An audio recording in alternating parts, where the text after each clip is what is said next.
Good evening. It is 6:30, so we'll crack on with the Scrutiny Committee of Melton Borough Council.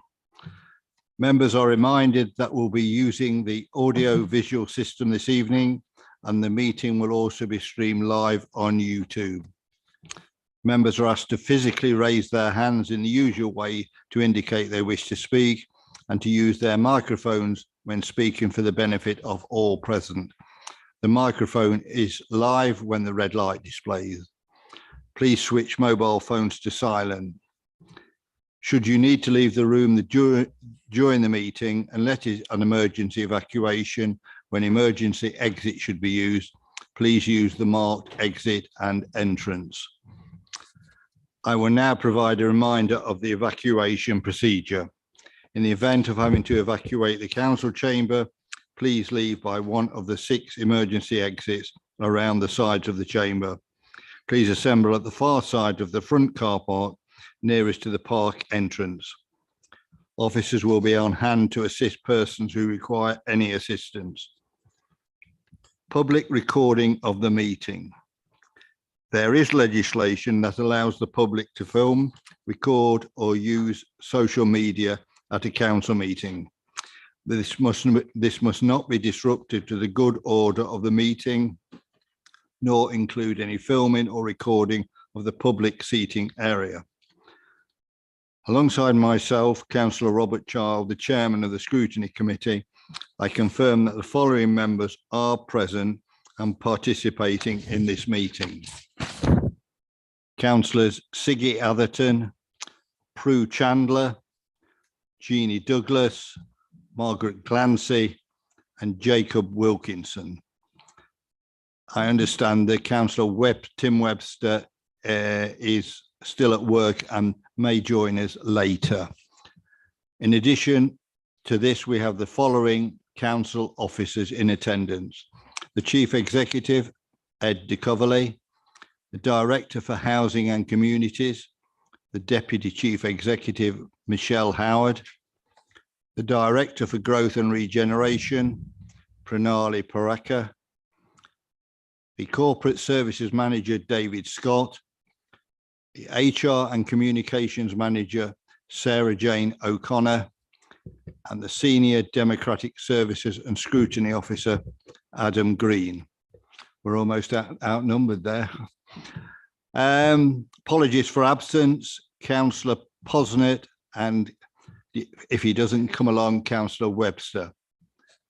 Councillor Chandler. Thank you, Chairman. Apologies for being late.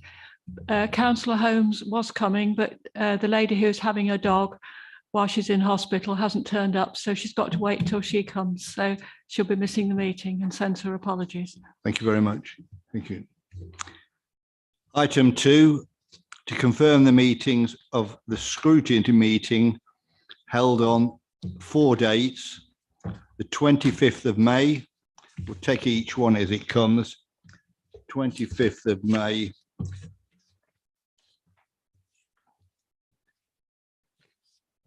Everybody was present. Can you confirm that these are a true copy of that meeting with a show of hands? Councillor Wilkinson and Councillor Chandler. Okay. The meeting on the 6th of June. Again, most of us were present. Is there a proposer? Councillors Wilkinson and Atherton. Thank you. On the 14th of June, similarly, I'll propose that they were correct. Councillor Chandler, second that. Finally, the Scrutiny Committee on the 27th of June, which looked at the UK SPF investment plan development. Councillor Wilkinson and Councillor Atherton. Okay, thank you very much.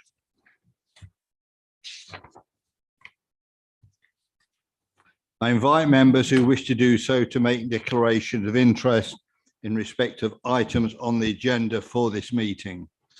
Is there any member who wishes to declare an interest? No. Okay. Item 4, review of the forward plan. Members have a copy of the Cabinet forward plan. Well, Prue, your light's still on. Oh, sorry. Yeah, you can. Members have a copy of the full Cabinet forward plan, which shows key decisions which are due to be made by the Cabinet over the next 3 months. Has anyone any comments on that forward plan? It starts at page 19 and goes through to page 29, 32, 34.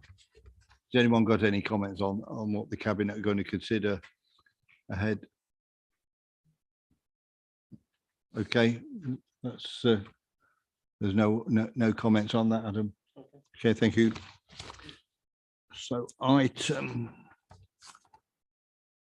5, review of the Scrutiny work programme, which is on pages 35 to 40, outlines the area of work which we expect to scrutinise during this municipal year.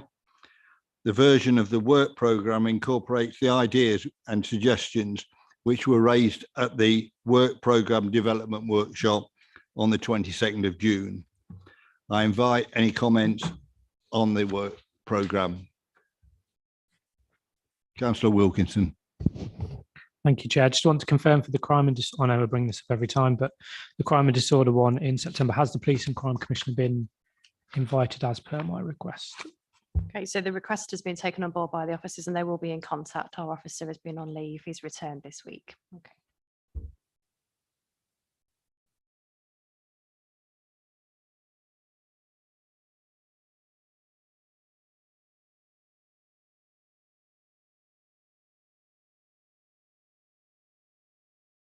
No further comments, so we'll move on to item 6, consultancy and agency use. I'd like to invite the Chief Executive, Ed de Coverley, to present his slideshow for us. Thank you. Thank you, Chair. Good evening, members. As the Chair mentioned, I've got a presentation just to run through with you this evening, which reflects and seeks to draw out many of the key points from the report that was within your agenda pack. And I'm joined by a number of officers this evening who will assist in picking up any specific details and case examples that are reflected in the report. Adam, so I'm just trying to move this on. Thank you. So, as agreed with the Chair, the scope and purpose of this review was to set out the Council's approach and provide some context around the way in which we use resources, particularly with focus on consultancy and agency spend. And our desire tonight is to demonstrate that we operate a flexible, responsible and effective approach to managing our capacity and capability. And as mentioned, we'll provide details and rationale for where we have made choices to use agency or consultancy, and to demonstrate that how we've decided that's the right solution. So in terms of the context for this, I think it's worth starting with the commitments the Council has made relatively recently through the Way We Work strategy, which was approved by Council in December of last year. And this sets out really clear commitments for our desire to build the best possible, strongest possible in-house team at the Council. And the vision within that document, there's an extract of it there, which really sets it out, this idea of being a positive place to work where people can build their career and recognise the difference that we as a Council make every day. So in trying to be effective, we know we have to recruit and retain the best possible team. And ultimately we want to be an employer of choice. And that's why we do spend a lot of time talking around our purpose, and our values and culture. We work hard to make sure that people recognise that this is a modern place to work with flexible working practices. We check things like salary benchmarking to make sure we're competitive. And also we promote extensively the wider benefits that a job in local government will offer. And we use that to compete both with other local government providers, but also with the private sector as well. And in terms of measuring impact on that way we work strategy, there's a whole raft of things within it, and it's available obviously online for further review. But in terms of measuring impact, one of the things we'll look at is turnover, which is a measure of retention.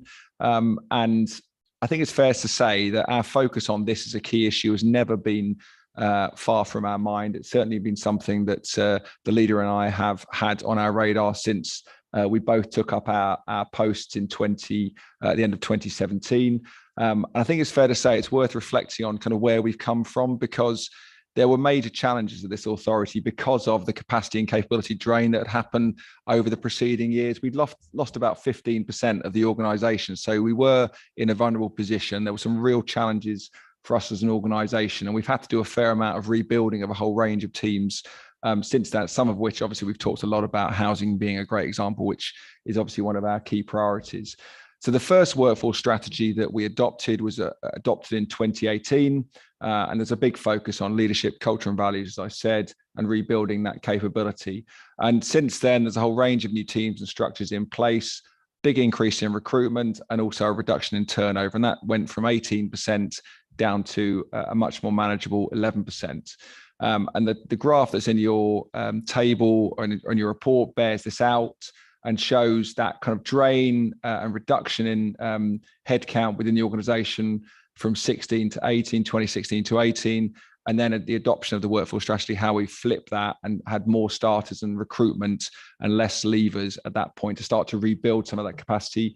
You can see the blip in 2021, which is a direct consequence of COVID and the fact we couldn't recruit and didn't recruit for a number of months during that period. But then you can see again the uptick in the last year, 18 months, where there's a significant amount of recruitment as we continue to rebuild our capacity and seek to outstrip the increase in turnover. There has been a modest increase in turnover in the last year. And there's a number of reasons for that, some of which are kind of sectoral trends and national trends, where I think there's a post-COVID turnover challenge. Lots of organisations are seeing this, certainly within Leicestershire districts.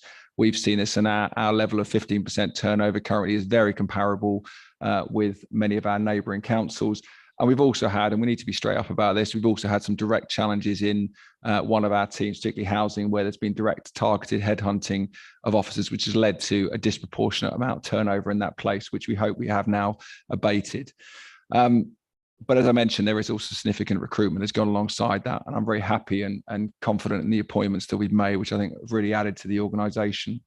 I think it's also worth reflecting as well that we have a good reputation as an employer within the region and within the local government sector generally. Certainly that stuff we've had reflected to us through recent recruitment exercises, but also through East Midlands councils, who are the network across the East Midlands for local government.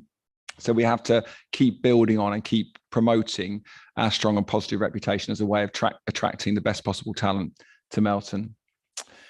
Other ways in which, just briefly, we measure success, obviously through staff surveys, regular staff surveys, and good support for people's commitment to Melton.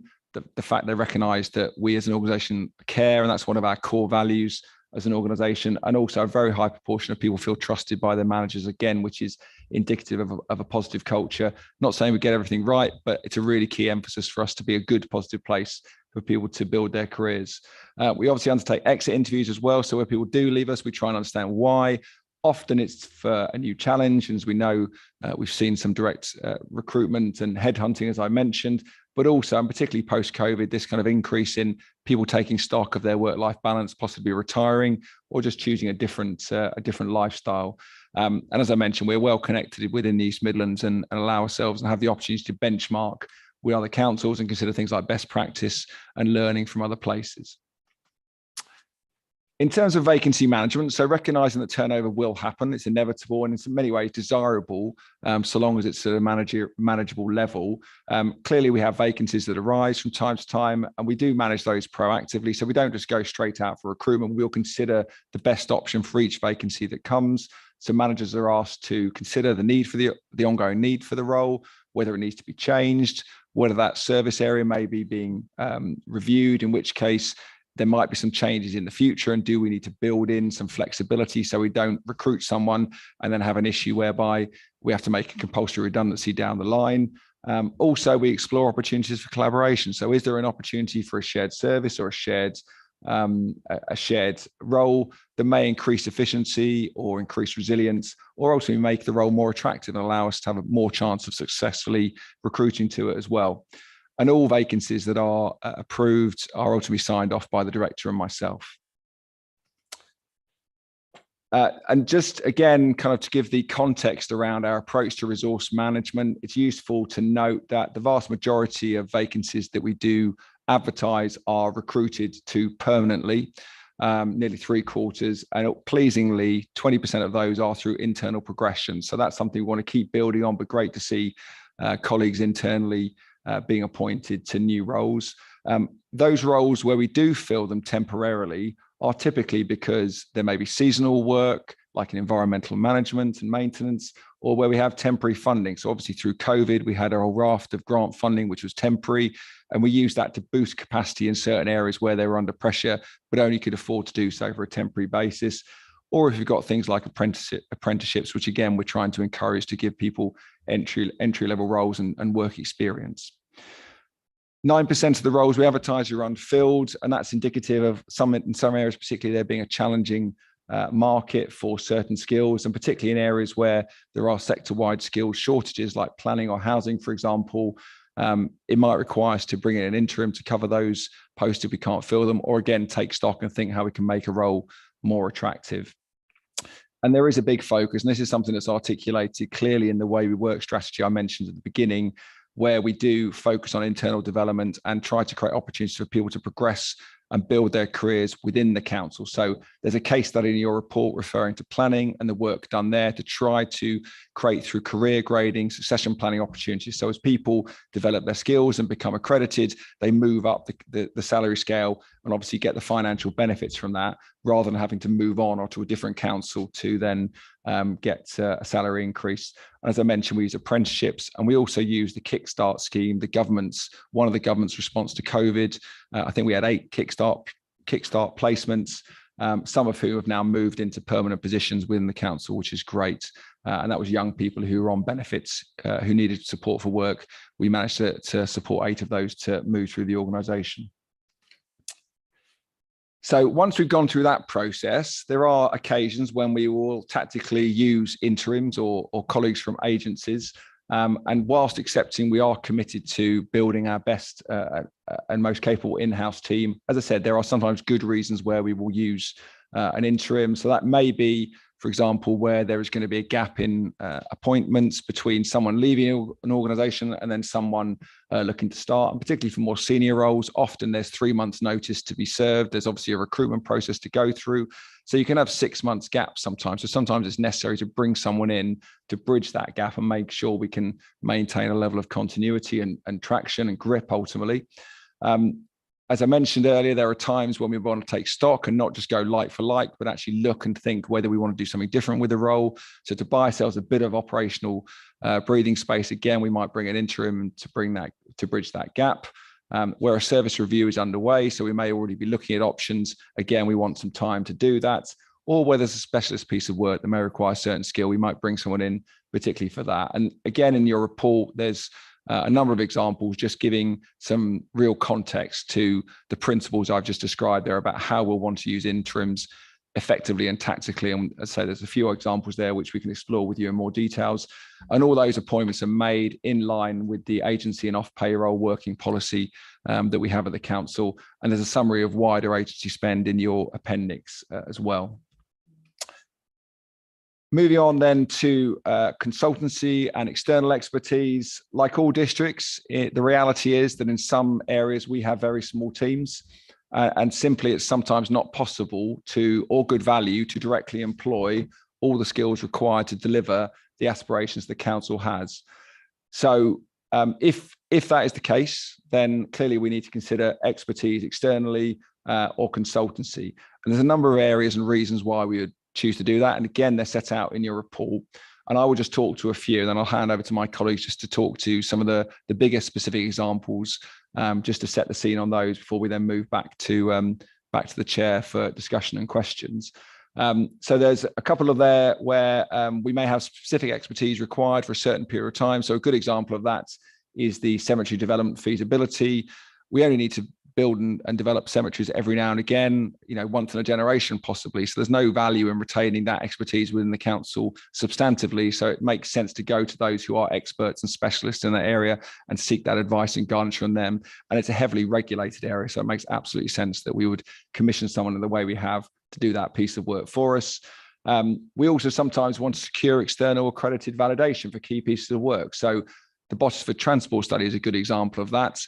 We all know sometimes what the issues are, but actually what we need is the evidence base and the accredited provider to be able to speak to those who have to make decisions. So the county council will require certain validation around the issues that are being identified. It's no good to tell them what we think. We've got to demonstrate it with evidence. So sometimes commissioning transport expertise or any sort of expertise that isn't within the council to support that is a mechanism through which you can gain influence and hopefully gain some traction for change that we want to see. So that's a good example that's working through at the moment, and we're seeking to get about some positive change from that. And I think the report we've got is a positive one in terms of identifying the issues that we want to make some changes on.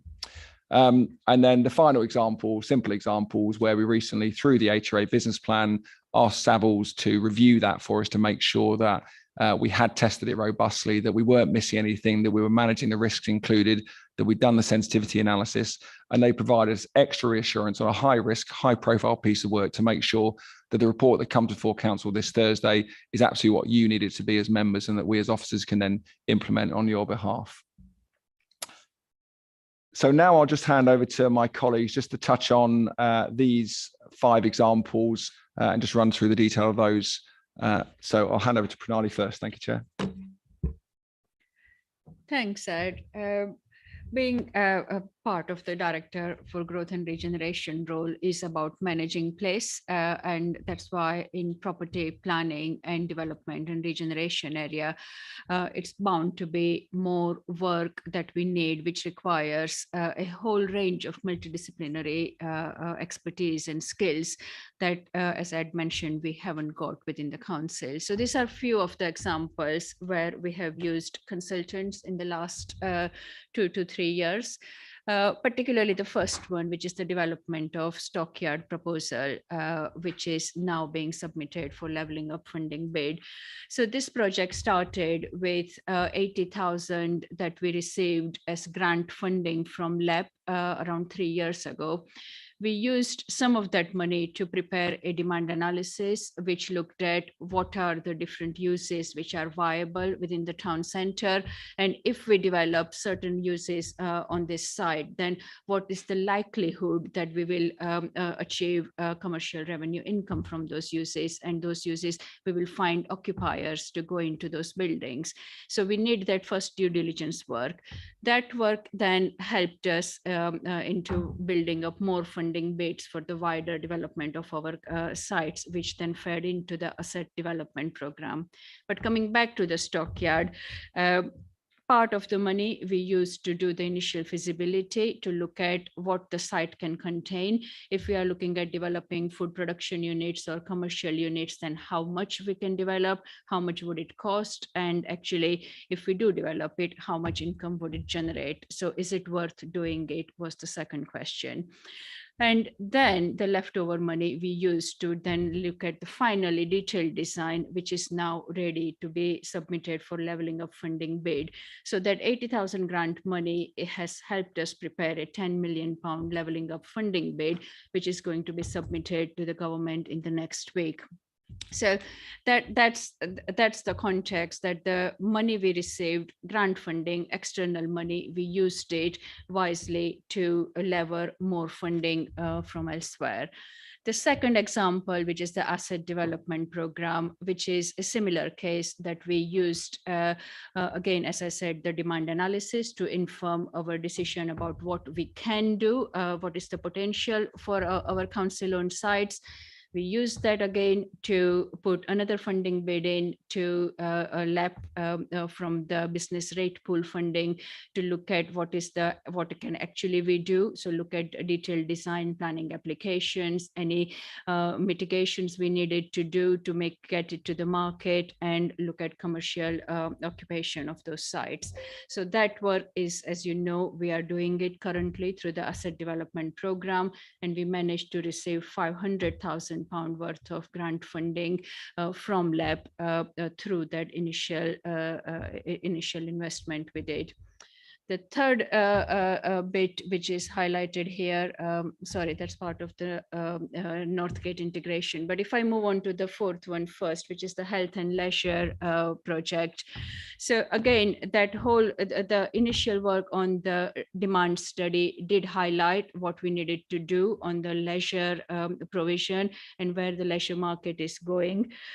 Some of that grant funding was used to look at the COVID impact assessment on leisure sector. And all that information again fed into a wider funding bid to further LEP money, which helped us generate 100,000 grant money from the LEP, and it is helping us to prepare a detailed business case for the health and leisure provision within Melton area.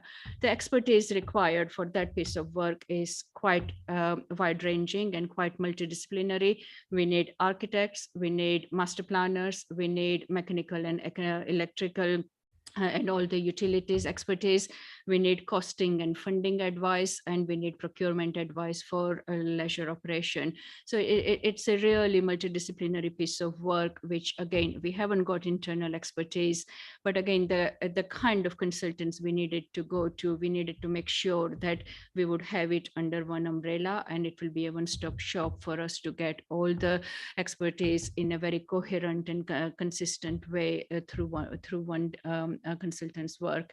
So that's those projects. Now over to you, Michelle.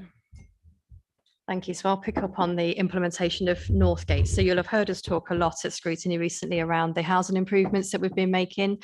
One of the really key components of that is having a robust IT system that sits in the background, something that we can capture all of our stock data in, something that allows us to really record and monitor our customer journey, to do our investment planning. It's really, really important. And so what we've got with the Northgate Consultancy is something that, by bringing expertise in terms of system build and configuration, because there's a huge amount of configuration work that goes into getting a system ready. But that's formed part of a wider project team, and that project team has been staffed and led by our own staff. So from our IT teams to our housing teams. So we've got that system and service knowledge alongside that technical expertise. And that's allowed us to make really quite incredible progress around our landlord services, but also our housing options services. So now everything we do from a housing perspective is done through a Northgate system. And that means that we can be a lot more assured in terms of the data we hold, the way in which we use it, and the planning and profiling that we can do. It also means that it's much easier for me to then give you assurance as members around our compliance and the things that we're doing, and that we can manage our data much more effectively. What's really important with this, and this is really indicative of the way in which we would manage any program like this, we need really clear scope up front. We need to understand what we need, what we're trying to achieve ultimately, and we've got a proper plan. The team that have delivered on our Northgate program are extremely proud of the governance and the project management arrangements that have gone into this, and quite rightly so. It's been really well managed all the way through, and it's been reported all the way through into an internal board that we've established. So this has allowed us to obviously develop the system, but also critically reduce risk to the council. If we've not got a system, we're unable to really manage the risks that we might carry around compliance. That's not acceptable, and that's not something that we ever want to find ourselves in a position of having. So this is really important for a number of reasons, and it will really have that lasting legacy that's needed. What's really important on this one as well, you'll see it's described here of where implementing that a really technically complex project and upskilling our own staff. I think that's a really important point here. And if you look at the table on page 51 of your report, you'll see a bar chart there with, and that is the number of days that we've been using from Northgate NEC during the life of the project. And what that gives me confidence in, and actually hearing the team speak to us last week, shows that actually at the start, we were really lacking in that knowledge and lacking in that expertise about how to configure systems such as this. But our need for that resource from our consultants has really reduced over time, to a point that now our teams feel really confident to do any any of that final report building configuration that's required. So the only time that we would require some additional days from this particular consultant would be if we procured a new module, for example, and needed to start from scratch with the configuration. So I think it really shows the value in having used that in the right way, but in a way that was embedded as part of our overall project management. And that's really helped us also to implement our new housing allocations policy. So obviously we've done that policy development, and then we've had some support from our consultants to help make sure that the choice-based letting system delivers that policy for us and does it in a really transparent way. Thank you. Yeah, just to pick up the last one at the end on the system. So we brought a new finance system in, and the way we approached that was working with colleagues within the IT partnership and other users of the system in terms of a joint procurement. So there was 3 of us that went out for procurement. The idea was about learning and developing a system in conjunction to generate savings and ideas and share expertise. And that's been a really fruitful approach in terms of how we wanted to go about doing that, to make sure we get the best out of the system and not do things on our own and learn from others. I can pick up similar with the website. So our website was 8 years old, and so the software that we were using had come to end of life. It was at that point where we needed to do a major upgrade, either with the existing provider or seek another way of managing the website.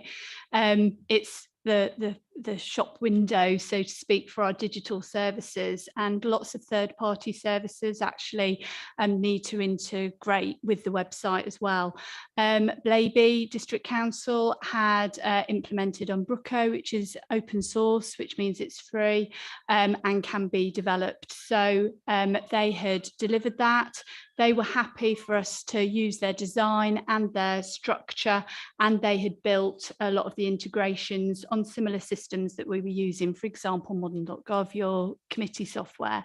So for us, using their project management expertise to migrate our website over made sense, because they'd already gone through the process of doing that, and we could replicate that quite easily. So it seemed to be the most cost-effective way of us delivering a new website, which, you know, we would have had to have done. It was out of date. So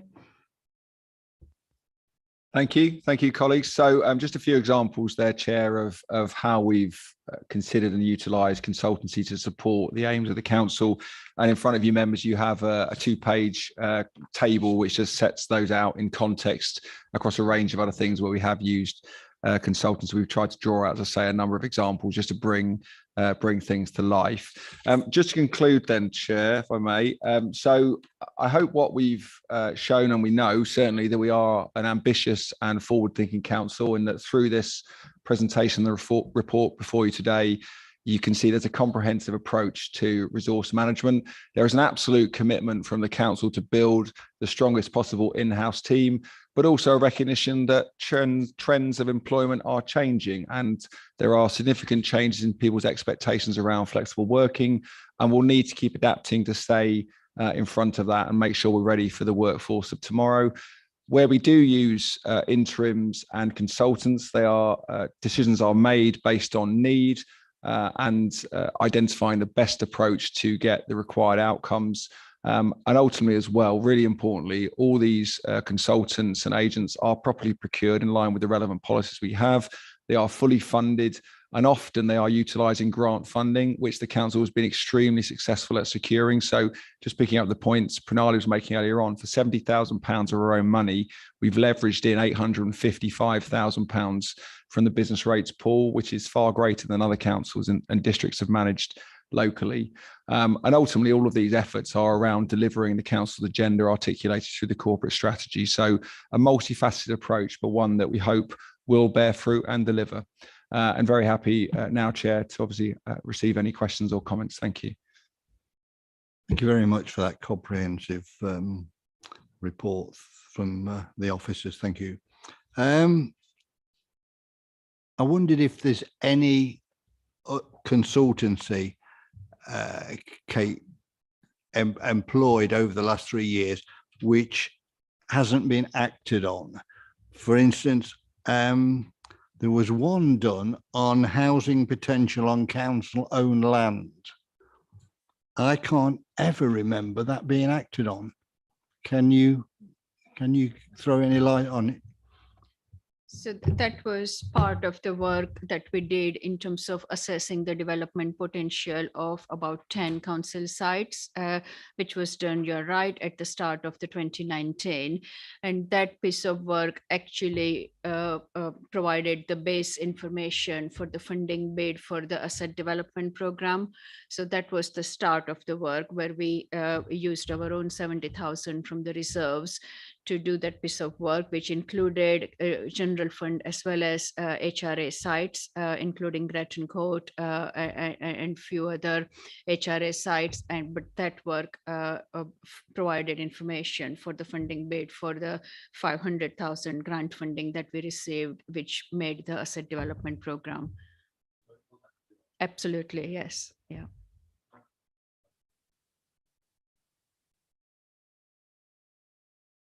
That £112,000, was that part of the presentation we had from the architects or whoever they were, which members I think most of you would have attended, and we didn't get to the best sort of feedback from that? Was that part of that? Yes, that was part of the very early stage one work through that 112,000 piece of work. But that's only stage one. That work has moved on. We heard your feedback. We know you made some comments and that have been taken on board. So the work has obviously progressed, and we are working on preparing the business case, or first of all, checking the viability, that can we make it viable? Can we actually deliver this piece of work, and how? So that work is being done. So we're sticking with the same architects, consultants that did the presentation to Scrutiny. So it is a multidisciplinary team. The team that you saw were the initial, because that was part of the consultation we did. That wasn't the actual architectural design. So yes, those people that you saw at the start of that session are still part of the team, but there's a much wider team working with them. They are not the only ones. Their work was that initial stage of early consultation, preparing the baseline study, looking at the site infrastructure, and giving us all the information that then the architects need to actually prepare the design, which needs to be costed and development plan agreed.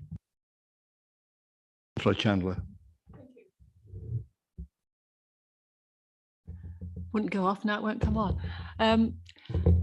I was on the, I think it was called the Leisure Subcommittee prior to the cabinet system, and we met about every 2 to 3 weeks with a consultant to develop NB16, and the only thing that came out of it was a football ground and a little stand.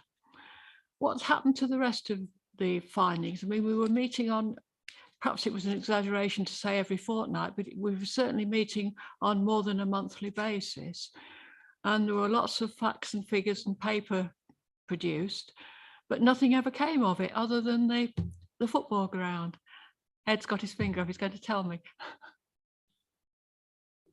Pranali may want to come in as well, but I just reflect on my experience of the outcome from that work. So I think this council's got a bit of a history of kind of going through a process of assessing things and then not getting to a point where they land and they actually get delivered. So the leisure vision, as it was formerly known, I don't think we really use that phrase anymore, but it was formerly known, the leisure vision is an example of that. So when I arrived, there was a live procurement at the time for a new leisure centre on the MSV, which I think is what you're saying was kind of being discussed.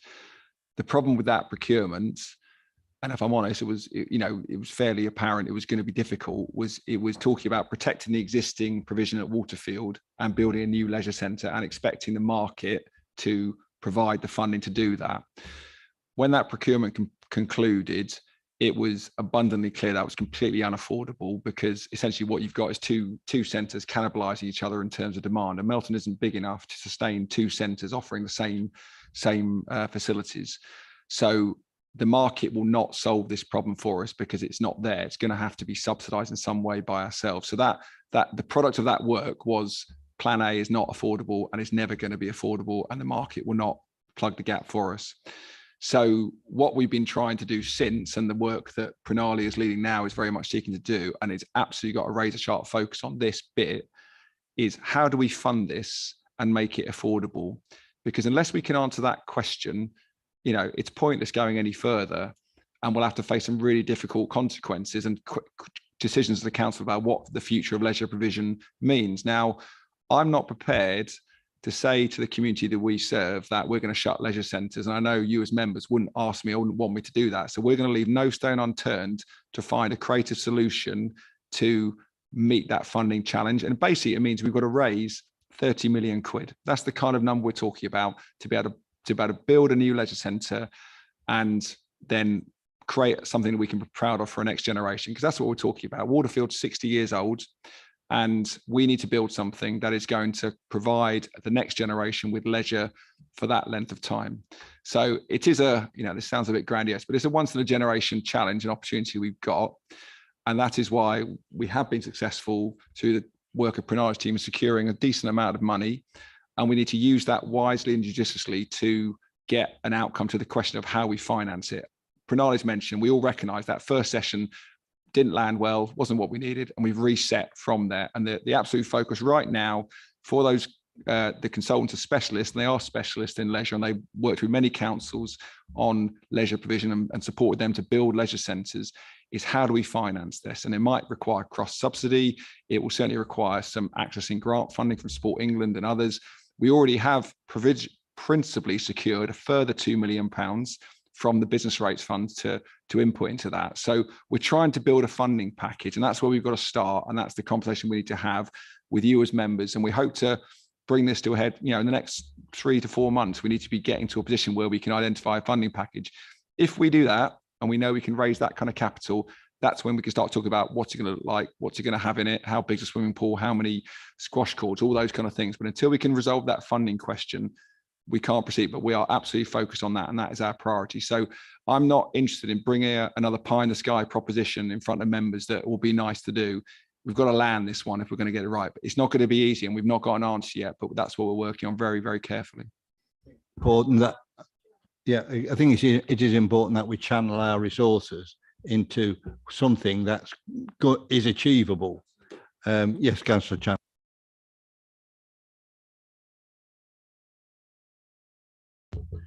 Those of us on the committee, we cast grave doubts on the provision of 2 swimming pools. We said it wasn't viable in Melton, and we didn't have an easy relationship with that consultant, to be fair, because most people had either, if they didn't live in Melton, they knew a bit about leisure, and he, to me, it was pie in the sky, a lot of it.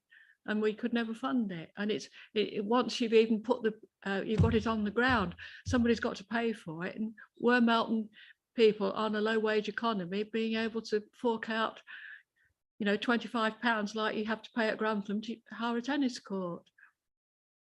I mean, it's a superb facility at Grantham, but I mean, the cheapest you can get a tennis court for is £25 an hour. Now, that's antisocial hours. But it was built by the private sector. And that's what we don't seem to be able to attract in Melton, money from the private sector. Certainly, we'd need to borrow a substantial amount of from wherever there's the cheapest source of funding is. Councillor Glancy. Well, thank you. Yes, I do remember the point where we pressed the reset button, to be honest, on this one. It's been kicking around for quite a long time now.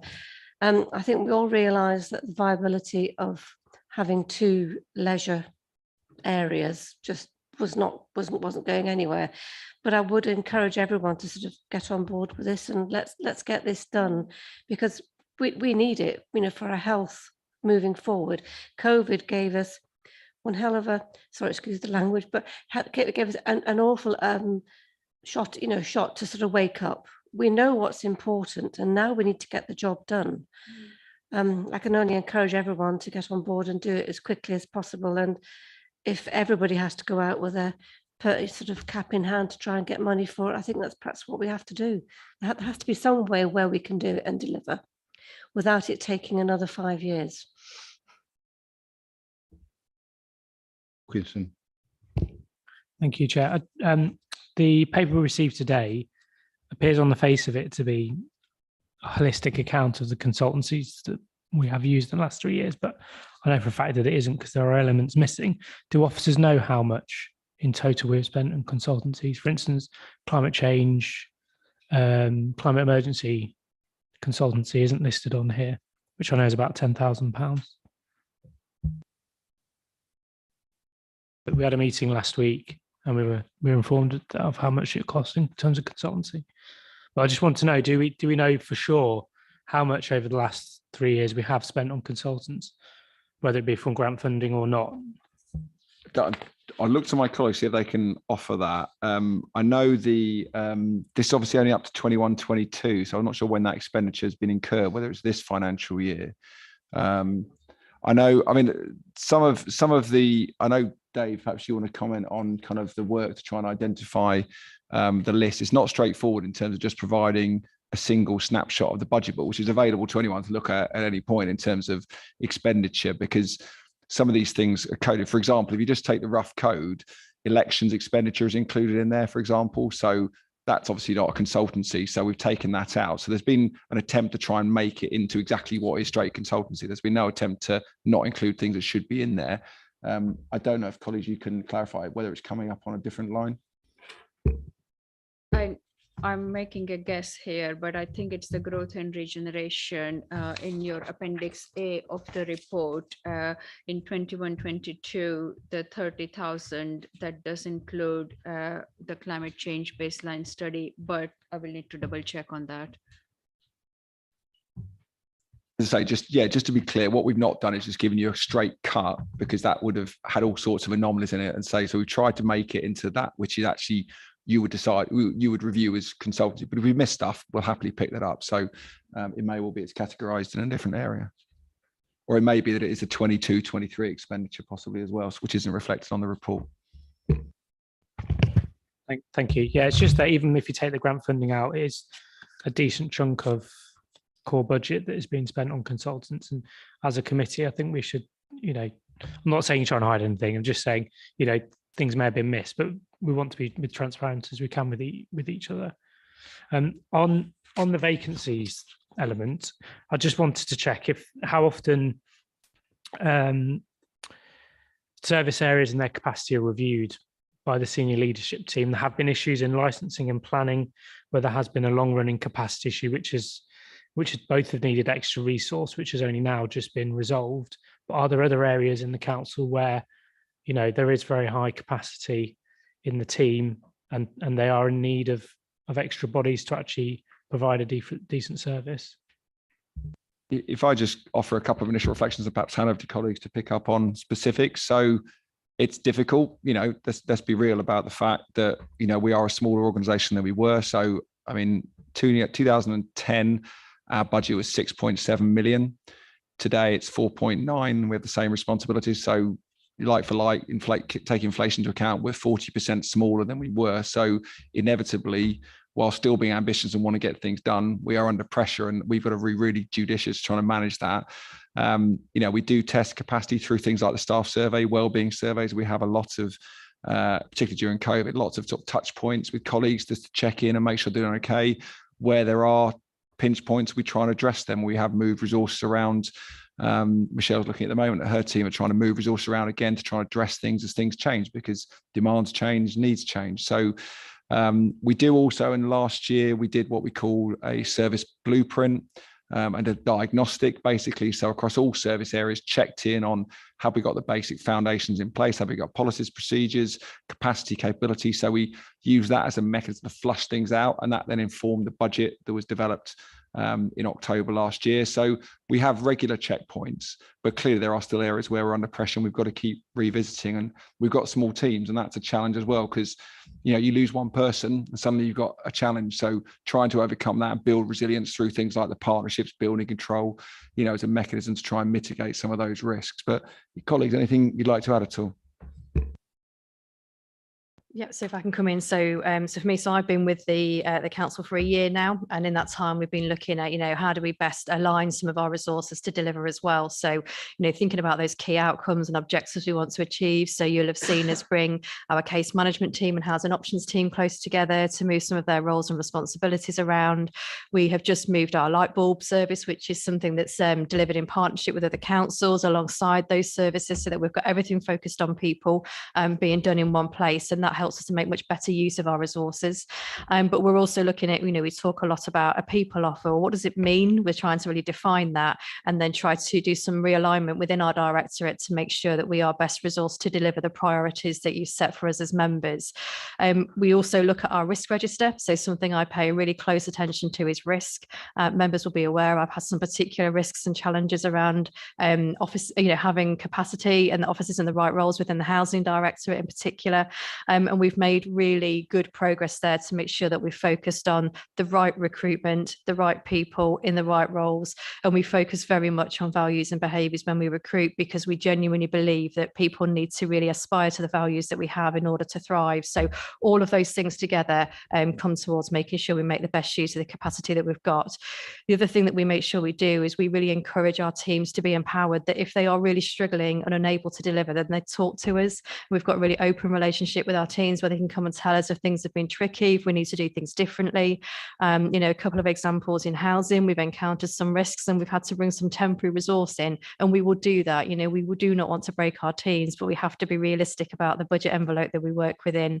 But I feel really confident about the way in which we manage our resources, and sometimes we have to make some really difficult decisions in order to do so, but we really do look at all of those factors.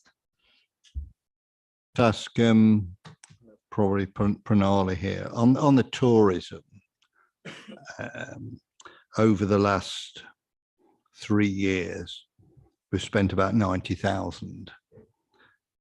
Are we really getting value for money there? I mean, we've got this now put on the work programme. The South Kesteven are clearly knocking spots off us. Maybe they've got a bigger budget, but recently we had the events at the Jubilee at Belvoir Castle. As is well known, Melton were nowhere near to be seen. The Kesteven's tourism officer was there. This seems an awful lot of money spent over those 3 years for what's coming out of it. So the tourism service, it is an important service. And if we did not have a tourism officer post until recently. So last year we created that post. Again, it was about understanding the capacity issues. We knew that there was request from the businesses, from the members about doing something active about tourism. And that's why we created the post. The spend you see here, that includes, so we work with Leicestershire Promotions and they deliver a few services in our area. So they work across the Leicestershire in all local authority areas, particularly with Charnwood and Northwest Leicestershire, and do some combined tourism work. So few services they deliver for us include like working on excursions. So there are tourism expos that happen around the country. And so Stephen Hallam would attend sometimes, or Leicestershire Promotion Martin would attend sometimes. But that is about meeting and targeting tour operators or coach operators to explain to them what is it that our offer is and why they should come to Melton, why they should bring their visitors to Melton. So it's working on those lines. Another thing they do is networking of businesses. So creating package holidays for Melton areas. They would, just for example, they would work with Twin Lakes, and then they will also work with the businesses in the town center to work out joint offers, that if you are visiting the attraction, then you can also get a free meal or a discounted meal within the town center or something on that line. So there are those kind of services are delivered because they have got the networks built. Under the spend you see for the last 2 years, that also includes 20,000 we spent on building the Discover Melton website, which was only done last year.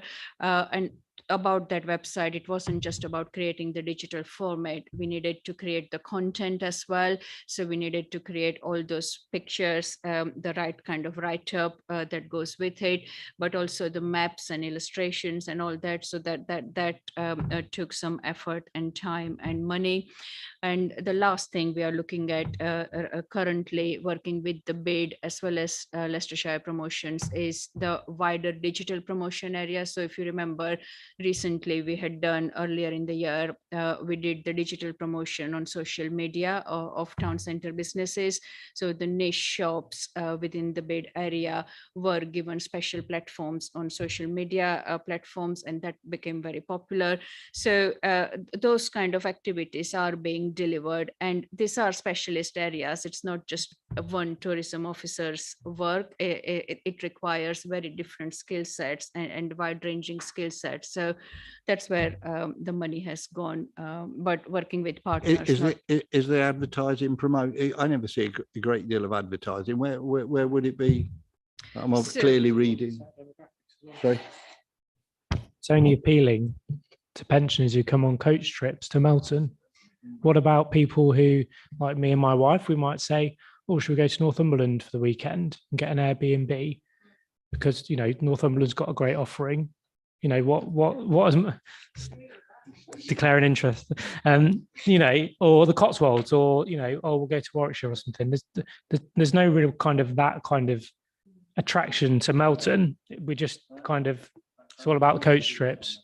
I think Leicestershire Promotions, you know, the amount we're giving, and it's all great, Stephen Hallam, because that promotes him and his business because they're coming for the pork pie shop. But, you know, what is our broader offering? You know, lots of people go to Stamford because there's lots of things to do in and around Stamford and Rutland Water, but they don't come to Melton. Chandler, do you come in here? I've got a dodgy one tonight. It's coming on. Going back over the years, when we had the Rural Environmental whatever Affairs Committee, I remember a long debate one night, absolutely slating Leicestershire Promotions, because members who've been on the council several years then said, what do they do for Melton? And I don't think they really come up with anything. The rural areas are totally forgotten. I mean, we've got some lovely villages throughout the borough, and none of them are ever highlighted. And if it wasn't for people like Beaver Estates, I mean, they've got a lot of problems at Beaver, and they don't suit all of us by any means. But by Jove, they've got a publicity machine that works. I mean, we get things through the door virtually every other week, but it never mentions Melton Council, and that distresses me that we don't get anything Melton's never mentioned, because we are their local authority. South Kesteven aren't. The car park at the lake's the only bit of the estate that's in South Kesteven. Well, we will thrash this out at a later scrutiny committee on the tourism. And clearly, that we generally feel that advertising is poor or not good enough, very poor. Okay. Yeah, conscious, Chair. Obviously, this will be subject to a much wider debate as part of the tourism focus, but just a couple of things to draw to your attention. So the Leicestershire Promotions budget, so 3 years ago, I think that was the only spend on tourism. So that was reduced, I think, 3 or 4 years ago. And part of that funding was then put into the tourism officer that was appointed that Pranali mentioned. So we did refocus some of that resource and bring it in-house so we'd have more grip. And I think we are certainly better served by doing that. I think my view is LPL provide a functional contribution to a particular niche, and I think we need to not, cut our nose up to spite the face or lose that niche. There's still value in those coach strips, and I think there's still some use in supporting that. I completely agree with the point, though, that we need to make sure we are reflecting across a broader demographic, and we are linked in as well to the Leicestershire Place Management Organisation, who do undertake campaigns through the Visit Leicester and Leicestershire sites, which we are a part of. And within that, there's a whole range of stories. And I think we have a disproportionate focus on Melton. There's 5 or 6 particular stories around Melton, obviously the rural capital of food bit, the paint the town red aspect. So if you go to that, we can send you the links to these, and certainly we'll do so as part of the tourism review. But there's some really good stuff on there, and we are well represented on that broader geography. There are other campaigns that we are linked into. So there's something called Fitcation, which is being launched now. Again, I think we need to promote it more, but we are part of it. And again, that's part of a broader tourism offer, and is certainly speaking to a different demographic, whether it's families or younger people. And there's also something that we are looking to connect in with called the Taste the Place, which is about bringing to life some of the food and drink related stories across Leicestershire. Again, we will be prominent in that. So there are a range of things that are taking place. I think as we talked around with the UKSPF, we've got to do more, and we've got to promote it better and bring it to life. So I think that's certainly some of the emphasis, and obviously the money through the UKSPF will help us do that. And obviously there'll be a good and robust discussion at the tourism scrutiny where we can get under the skin of some of these things a bit more. But it's just to give you that assurance there is other things taking place. Back to this report, if anyone else wants to come in, we'll go. Jeannie, do you want to come in? Yes. Going back to the point about value for money as regards to tourism, it just crossed my mind that all these, everything on this list of consultancies could actually be, I'm assuming, passed over to audit for the procurement services issues. You know, I'm thinking about value for money and the public purse. Is everything passed to audit to the scrutineers there? Looking at the financial aspect. I know we're looking at thinking about resources here, the use of resources, but I'm actually thinking about the amount of money that's spent. How do we know that we've spent it wisely? How can we really be sure, sitting here looking at this list of figures? Comment on that. Yeah. Just to give you assurance, so we do have a regular, I think possibly an annual procurement audit, and that did go to Audit and Standards recently, and that what we'll do, we'll pick up a number of these and sample them and test them that we're complying with contract procedure roles. And we did get good assurance, I believe, recently on that. So yeah, I think that would give you the route to the assurance you've mentioned. Thank you. On the growth and regeneration general fund year-end valuations, that presumably in 22/3 that will be zero, will it not? Because we've got a qualified valuer now in post, or maybe he's left. Is that likely to disappear? No, so we did approve the post through the asset development program for an assistant valuer post. So it's not fully qualified. We have gone for the assistant level because we haven't gone for a high level money. But that post is still not recruited. We are still doing the job evaluation for the grade and scale for that. So that is not yet recruited. This is for the book value evaluations that we need to do accounts for financial purpose. Yeah, I understand that. Yes. Yeah. So that will continue until this person is able to take over. But again, the post we have got is only for temporary for 2 years to begin with, just to see whether it works. And if not, if it works, then we will be making it permanent or review it at the end of 2 years. But I take it it's going to be fairly minimal. Like Yes. The 3.5. Yeah. Yeah. Okay. Any further questions, Jeannie? Yes. Some points about the vacancies, recruitment of staff and so forth. Just running through some notes. I've been doing my own research over the last few months actually, and trying to really get to grips with this. First of all, home workers. More and more people are wanting to work from home, especially after the COVID experience and the lockdowns, and they've enjoyed it. So you're actually getting people looking for vacancies that are more home-based, and some of the high caliber workers in particular, if they've got a degree, they can pick and choose. So I'm just kind of trying to encourage. I know some departments are really keen on offering home working vacancies, but others aren't as much. So I'm just trying to encourage that process further, because people are picking and choosing where they want to work. And if there's a job that allows you to work from home, they'll take that. So I'm just trying to inspire that a little bit further. As regards to the advertising of jobs, are the requested qualifications really necessary for some of the jobs that are on offer? And also you're asking for driving and vehicle access when sometimes the jobs don't actually need that. I was concerned particularly about disabled workers and the need for flexi working. They're sometimes asked if they can drive and if they have access to vehicles, and sometimes they don't. And I think in the, obviously the, you know, we're thinking about ecology and leaving a smaller carbon footprint. People really don't want to drive on principles also. And also the website, I've been asking around about the website. I have been talking to people about the vacancy issues, and they said yes, there have been some improvements to the websites. It's very sparse though. There could be a little bit more about career progression routeways on the website to encourage people to apply for jobs with the council in the first place. They can see if they apply for a job, how they're going to develop and their own career through it. That was just one of the comments that came through, but I just wanted to get those few points off my chest because I've got them all written down here and I've been doing a bit of research. Thank you. Thank you. Yeah, well, thank you for those comments. I can definitely take them on board, and some of those things are definitely issues that we've been looking at. So in terms of working from home, yes, post-COVID, you know, people have been really rethinking how and where they work, and there is a wider geographical pool now for the talent that we're looking at. So we have introduced a new working model and hybrid working, and we've encouraged teams to have a conversation about how they are going to work.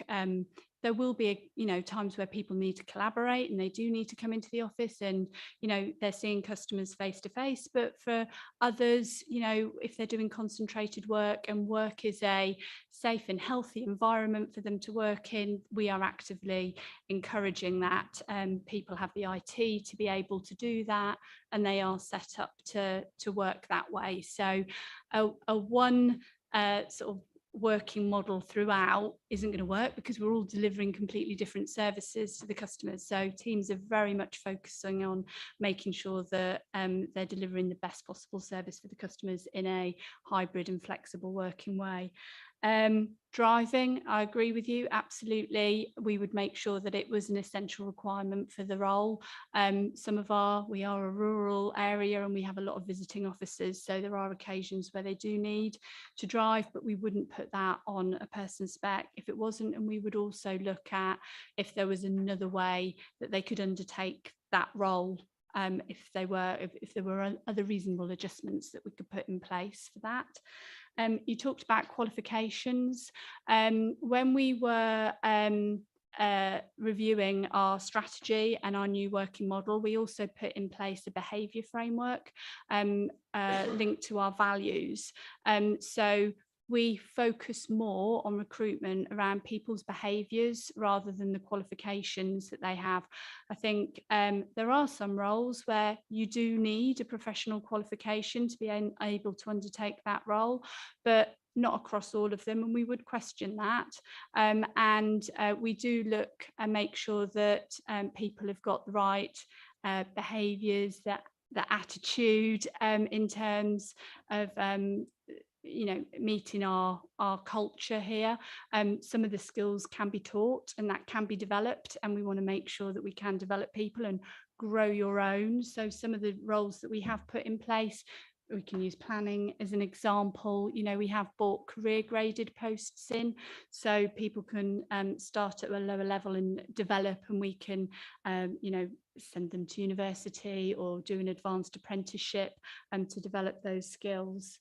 And in terms of the website, it's being reviewed at the moment. So we have just signed off on some new templates to bring that into our main website that we went live with in September. So at the moment we've got a microsite for our jobs.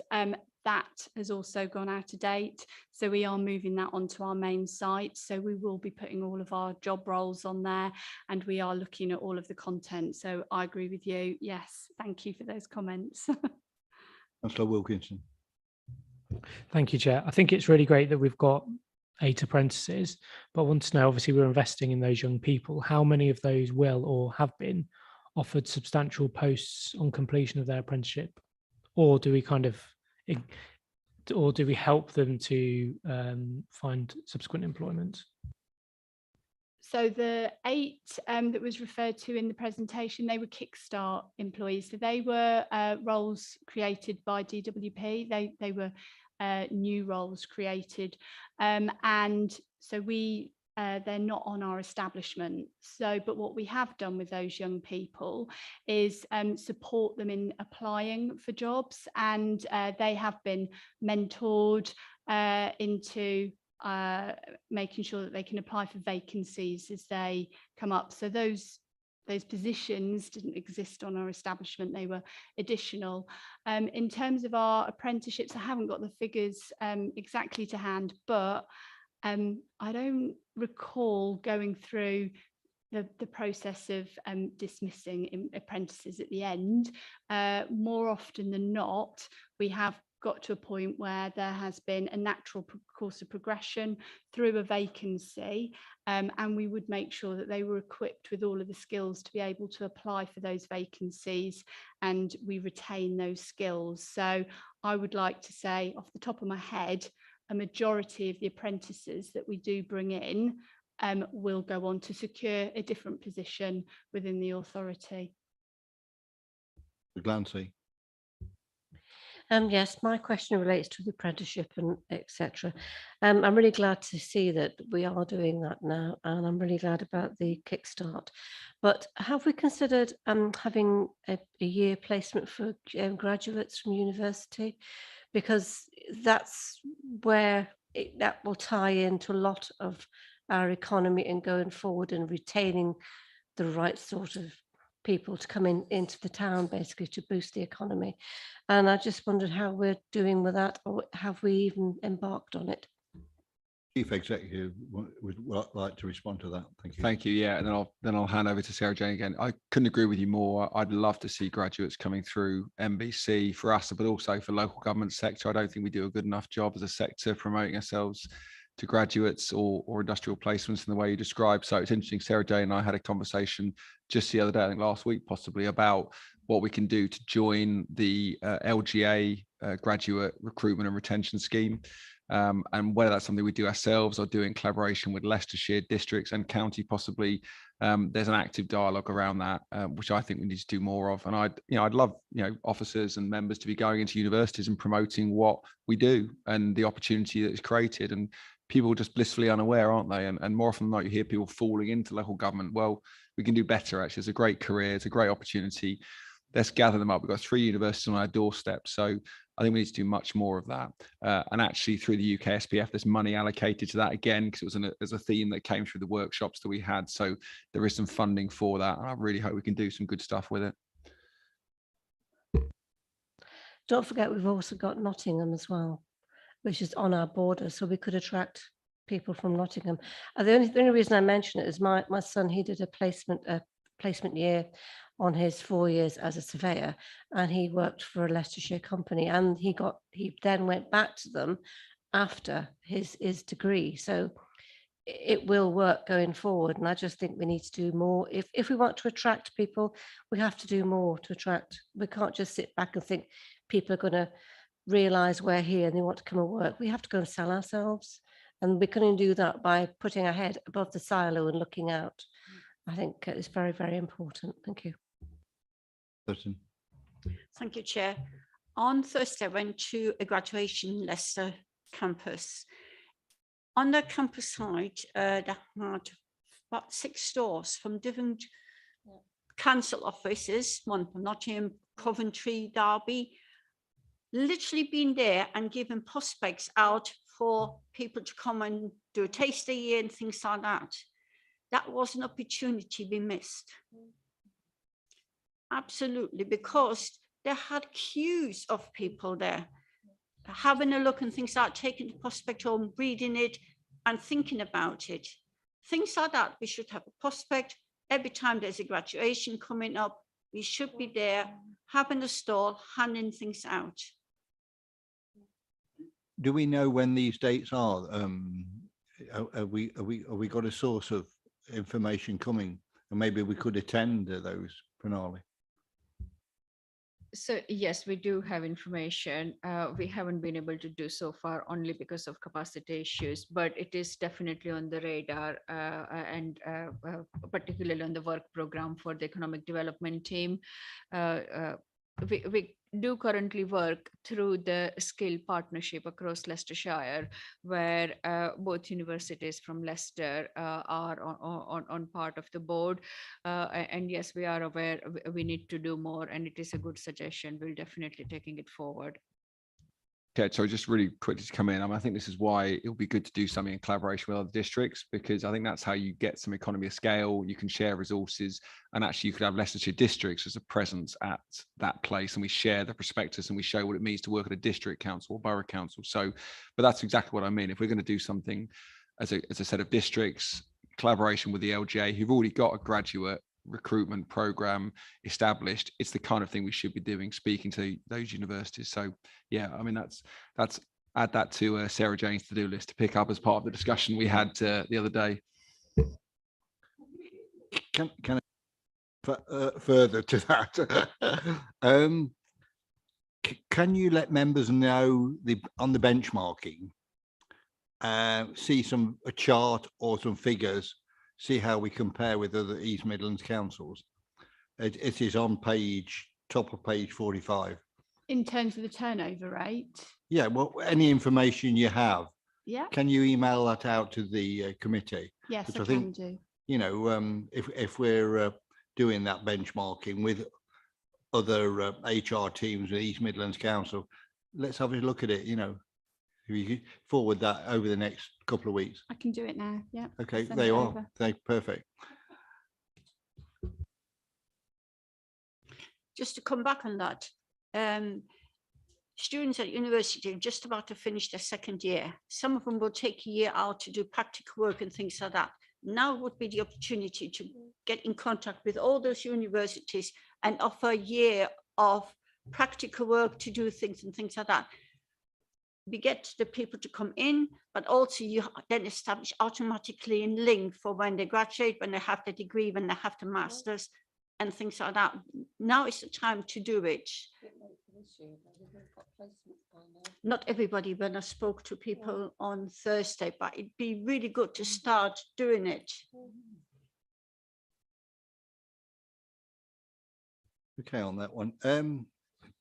My final thought on this is the legal services spend on consultants, enforcement capacity. Does that include planning enforcement or not, or is it?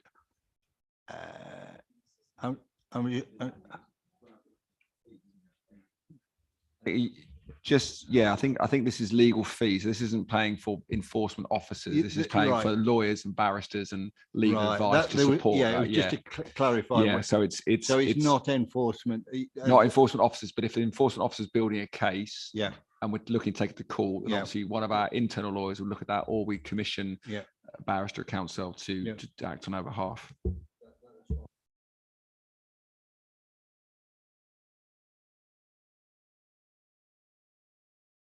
One last thing, just under legal services, it talks about the MMDR, but we aren't the Highways Authority. So how can we even incurred costs in relation to that as a district council? So that was the cost associated with reaching the legal agreement with the county council around the infrastructure deal. So there was significant legal advice sought to make sure that we were legally compliant and probity was given due regard.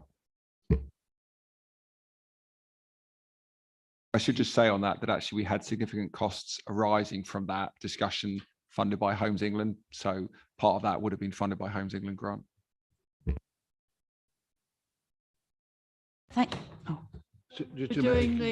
Sorry, I didn't see your hand.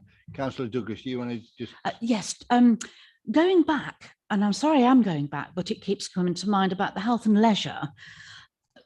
Has any work being done on the contracting out to private businesses? I know at the moment we have a private management in at the Waterfield, But you're looking at a lot of money to rebuild, so forth. Has anybody done any work on actually approaching private leisure industries who offer this and try and encourage them to come to Melton? Is that part of this work? Yes, thank you. The £112,000 worth of a commission that we talked about, that does include that kind of procurement advice.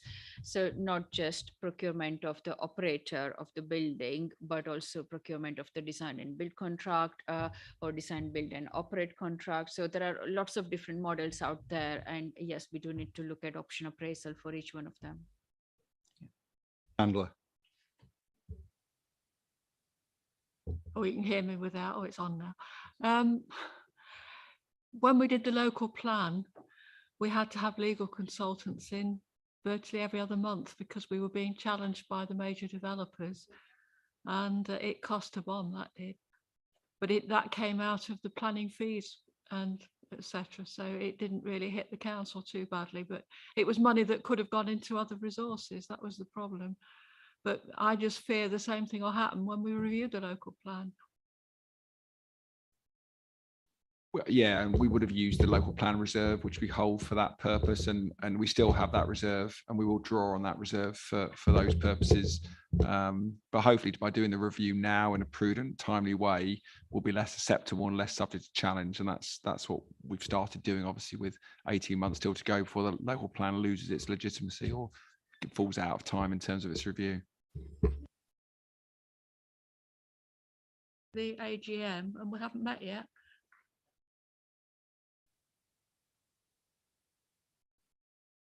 It's certainly being formed. So if you haven't been advised, I'm not sure who's on it, but it's, I think, 5 members if I remember rightly. So it's in hand and it will be coming out to those members shortly. But I can't recall who's on it.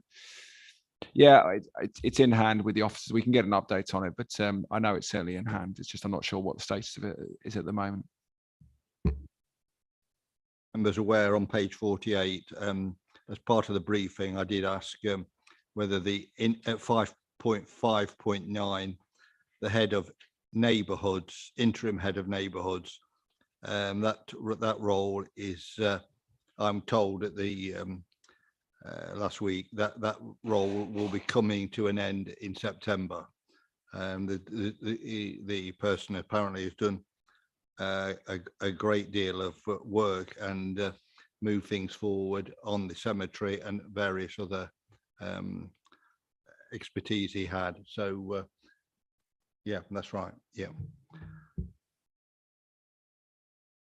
Before I close the meeting, no.